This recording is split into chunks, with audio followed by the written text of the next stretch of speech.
G'day to all my friends and family, and welcome to Jim's 5am Club. In case you were wondering where I am on this Saturday late afternoon, I'm at the Parramatta Lakes, and I haven't been here for years, but I've decided just to come down here and explore. It's within my LGA, so prior to our Monday release, I thought I'd just give one more stab, one more walk and one more discovery tour of my LGA and within 5 kilometres of my home. And this Parramatta lake area here is just absolutely beautiful. So what I'll do is I'll continue to walk and talk, and what I've chosen to do this afternoon is to talk to you about a subject that I've got near and dear to my heart. It's called Protia. And what is Protia, you may ask? Look, years ago when I was growing up,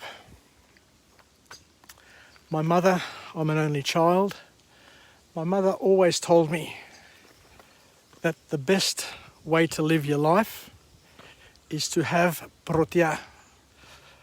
And Protia, to explain it or to translate it into English, is, I guess, to try and be first, to try and be proactive, to be the first to make people feel comfortable, to be the first to say hello, to wake up first in the family, to be the first to pick up a piece of paper or clean the mess that you've made. A lot of those lessons I'm still trying to learn. My wife is trying to teach me those lessons as well. But it's all about being proactive and doing things without being told. So I think it's, another way of suggesting personal leadership or being in control of your destiny and not waiting to be told by other people what to do, how to do it, when to do it, and who to do it with. So why am I talking about Protia? I was just reflecting today when I was on this bushwalk earlier, where I did another vlog, and I was just reflecting about the pandemic, COVID-19, and the challenges that every single person is facing in their lives throughout the world. It's just not people in Melbourne, it's people in Sydney, it's people in Athens, it's people in New York. There's no one place in the world that hasn't been impacted in a negative way by COVID-19. So I've got 2.3 kilometres to get back to where I started. So on that reflection, I said to myself, thank God I made the early decision to get vaccinated quickly, to be the first in my family to get vaccinated, because by getting vaccinated, then you don't have to listen to the rubbish that other people put up on Facebook, put up on social media, and you don't live in continual torment because you've made a decision. You made an early decision. You've acted on it, and nobody needs to tell you what to do because you've done it. You've done what you wanted to do, and there's no turning back. You can't become unvaccinated once you're vaccinated. So I really feel for all the people who have been putting it off, who've been waiting for Nova or for some other vax. I don't know what people are waiting for. There are lots of people who are waiting and now are no longer. They've fallen victim to COVID-19, because as Dan Andrews so philosophically says, COVID-19 goes where the vaccine isn't. How beautiful are these little yellow flowers here? Let me come down a little bit further. Little things like this just make the journey, make the bushwalk just so much more interesting. So that's the key point. The key point is to do things without being told, to take responsibility, to take ownership of your life, and to be a leader amongst your family and friends, and somebody who people can depend on, can rely on, to not spread disinformation or indeed misinformation. There is a difference.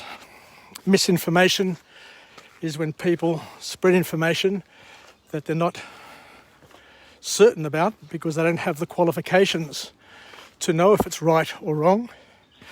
But disinformation is information that is spread by people who know that it's wrong and are doing it for some political purpose or some purpose to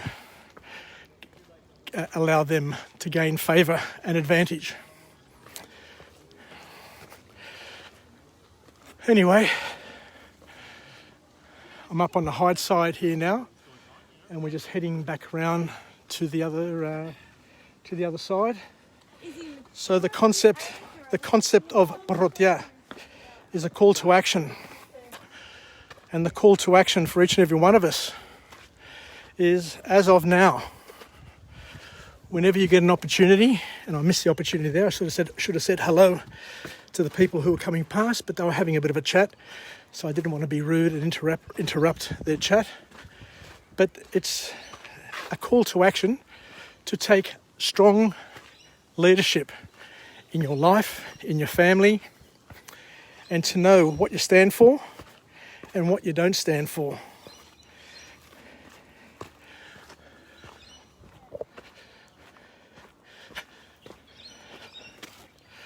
Just traversing across the rocks here.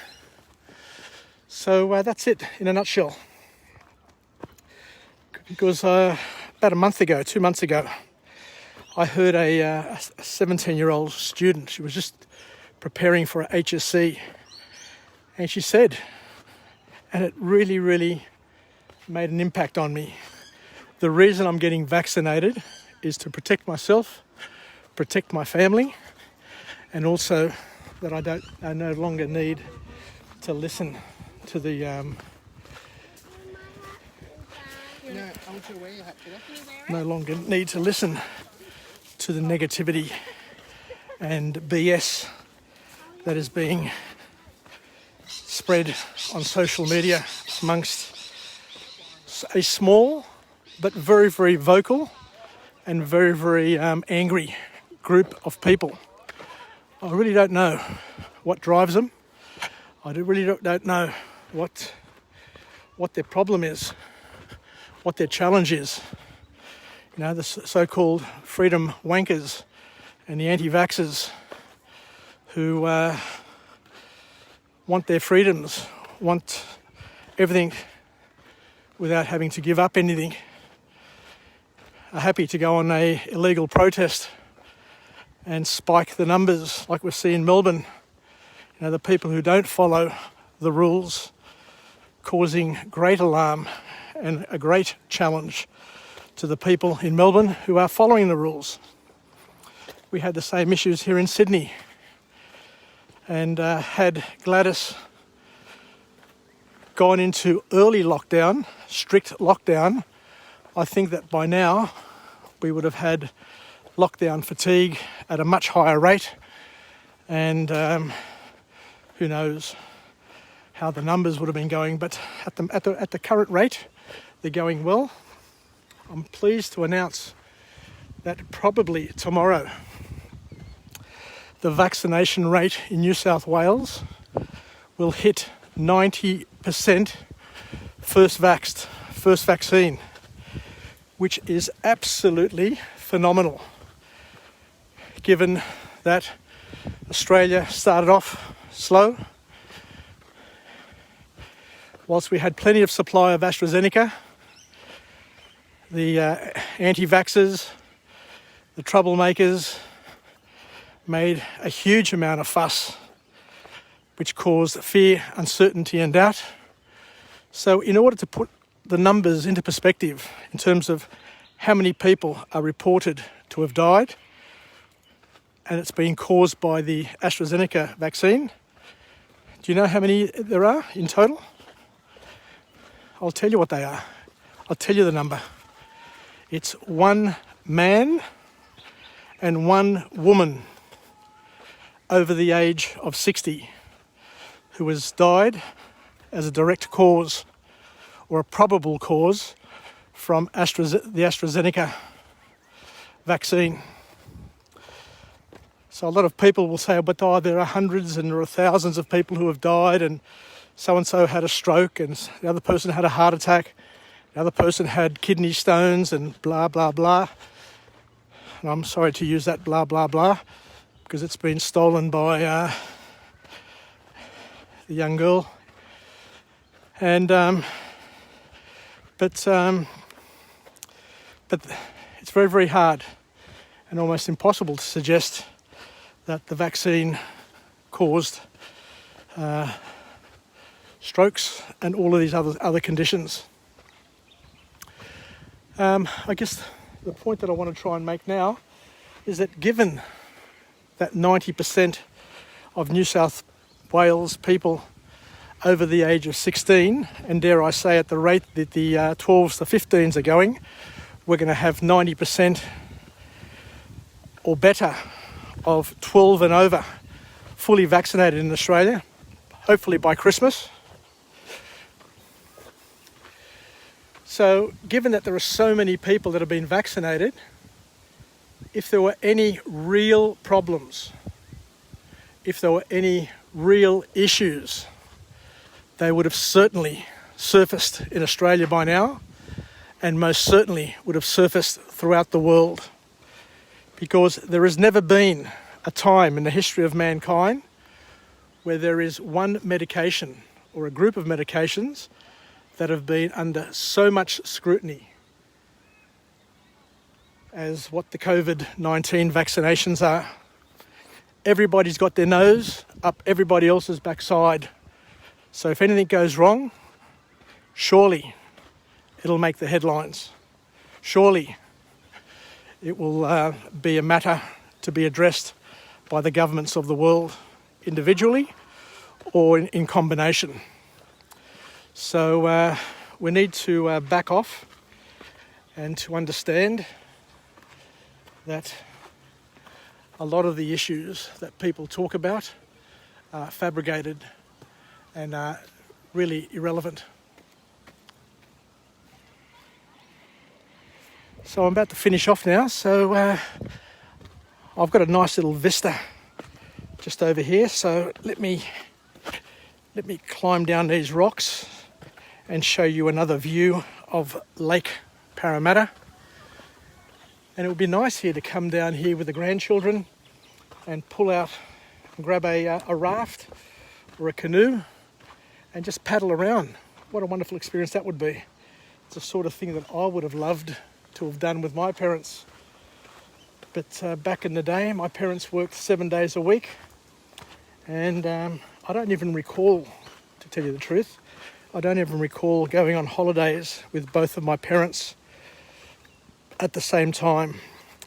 The only time we went away together on holiday as a young adult was when we went up to Surfers Paradise. We drove up for the Easter long weekend with my girlfriend then, Paula, and we spent a couple of days and we drove back. That was it. You know, there wasn't any of these annual trips to Greece, or let's go to Hollywood, or let's go to Disneyland, or let's do a world tour, we'll go to the snow. None of that sort of stuff. And it wasn't just me. the majority of people that I know had a similar sort of upbringing, those who were born in the 60s,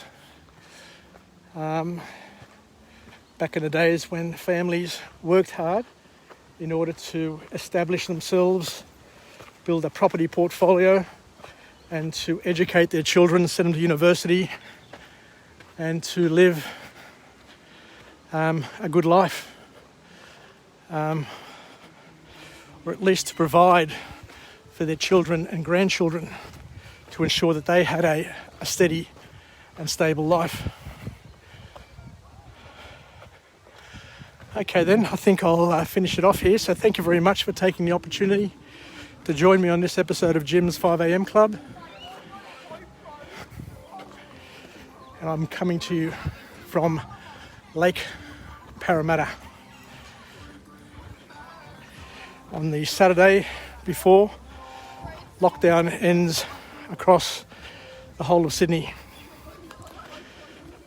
To my friends in Melbourne who are struggling and suffering at the moment, hang in there. I think Dan is doing the right thing.